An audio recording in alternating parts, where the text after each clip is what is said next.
summer of '77 saw a great disturbance in the Force, and in the wake of the hottest film in cinematic history, filmmakers rushed to jump on board the sci-fi bandwagon. Even contemporary British spy films were not immune.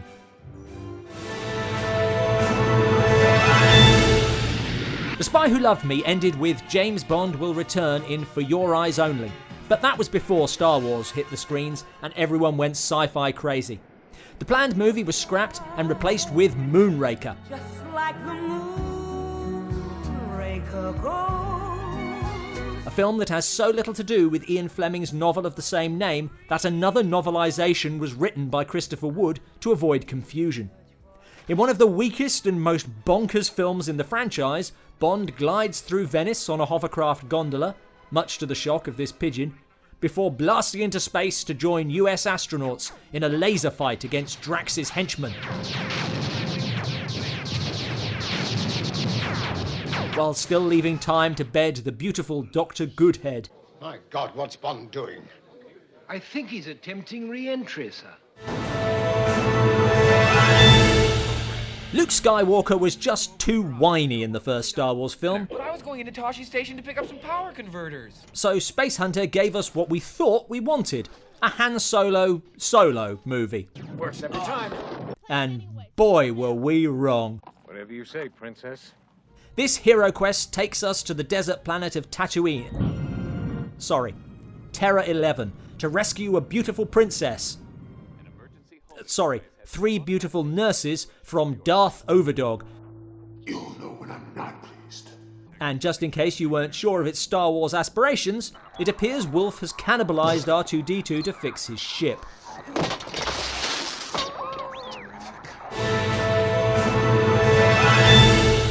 In many ways, Krull feels more like a Tolkien-style fantasy adventure to save a princess.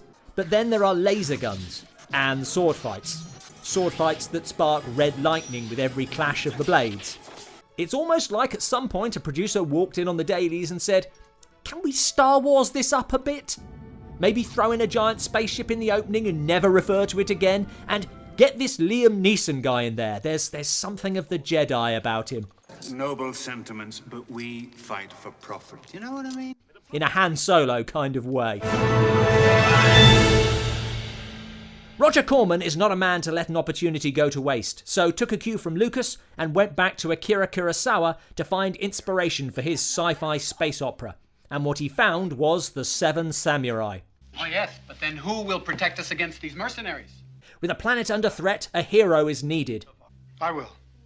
You're a boy. This Luke Skywalker-like boy sets out to find others to join the fight, walking through doors that sound like Darth Vader. Taking on stormtroopers in laser gun fights.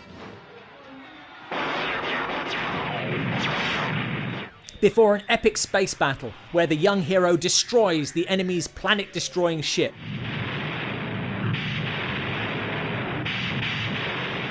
Another nod to the prevailing influence of Star Wars comes in the form of the film's young FX technician, who, after seeing the sci-fi blockbuster, quit his job as a trucker to make movies. His name? James Cameron.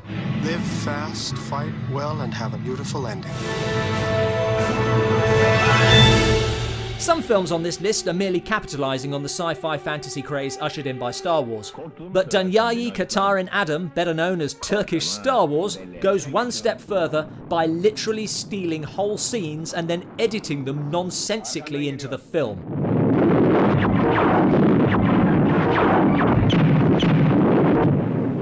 Sağ ol dostum.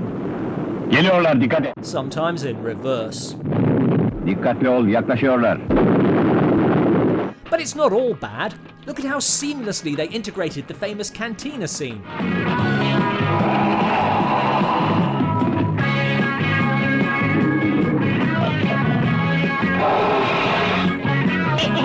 And if you think the music sounds familiar, that would be Raiders of the Lost Ark. Stolen 2.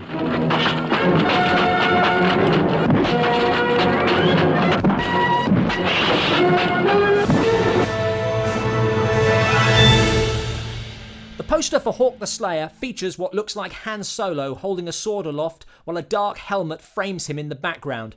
which is in no way trying to evoke memories of this less famous poster. The princess in white to be rescued in this movie is a nun. Hawk's sword glows from the hilt rather than the blade.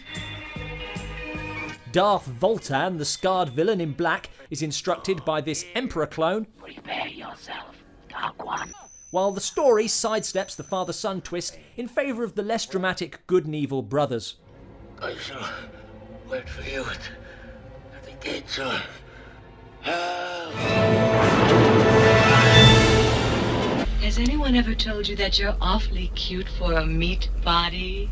What is better than skywalking? Why, star chasing, of course. Star Chaser, The Legend of Orin, follows the exploits of Luke Skywalker and Rambo's bastard love child, who is given a message from Obi-Wan Kenobi's ghost to find the blade to a mystical hilt. Find the blade, and you will find your freedom.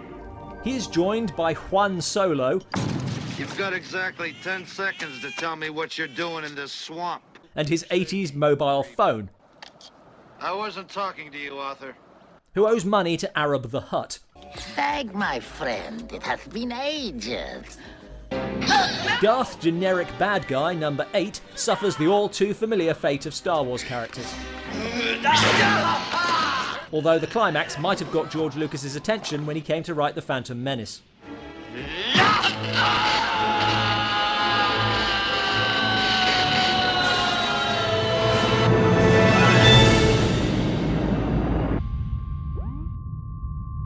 What's up, Vincent? Years before Disney finally got to add Star Wars to their ever-growing blockbuster monopoly, they wanted a slice of the sci-fi pie.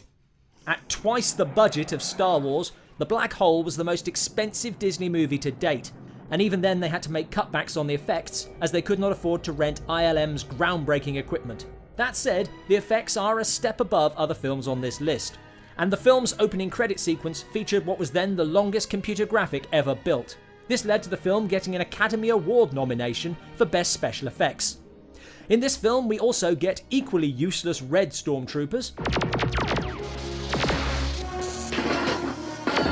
And while there is certainly similarity between the ship's robot and R2-D2, Henry Hoover may be a closer relation.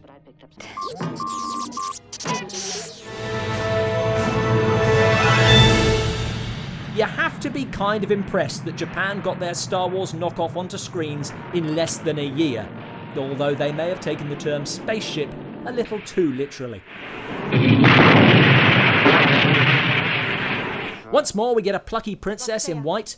Nothing you can say can change what happened. You're detested wherever you go. Take her away. R2-D2. But Master, why not help these good people?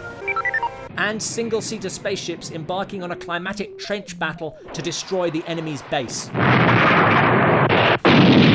did it! But the standout scene in Message from Space is their take on the famous cantina scene. And you thought Mos Eisley was a hive of scum and villainy. Nice tits, though.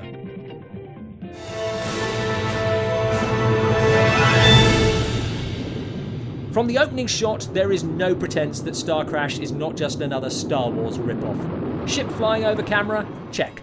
Scrolling prologue? Check. Lightsaber fight? Check. Caroline Munro fighting in a sexy pleather bikini? Well, no one said Star Wars couldn't be improved. We also get a helpful robot who retains the nervousness of C-3PO. Every time I go into hyperspace, I get nervous. But with a Texan accent. Release her or I'll blast your queen. The sci-fi cocktail is complemented by some budget Ray Harryhausen, laser gun fights, David Hasselhoff, and a starship battle to blow up a planet-destroying space cube. And boy, are we tired of that storyline being ripped off. This was the Death Star. And this is Starkiller Base. Oh dear. So it's big. We've only just skimmed the surface of these craptastic movies, and every one deserves the full Dark Corners treatment. So let us know which you'd like to see more of, and we'll get that out before the Force goes back to sleep. Thanks for watching. Let us know your favourite Star Wars rip-offs in the comments below, and may your midichlorian count always be high.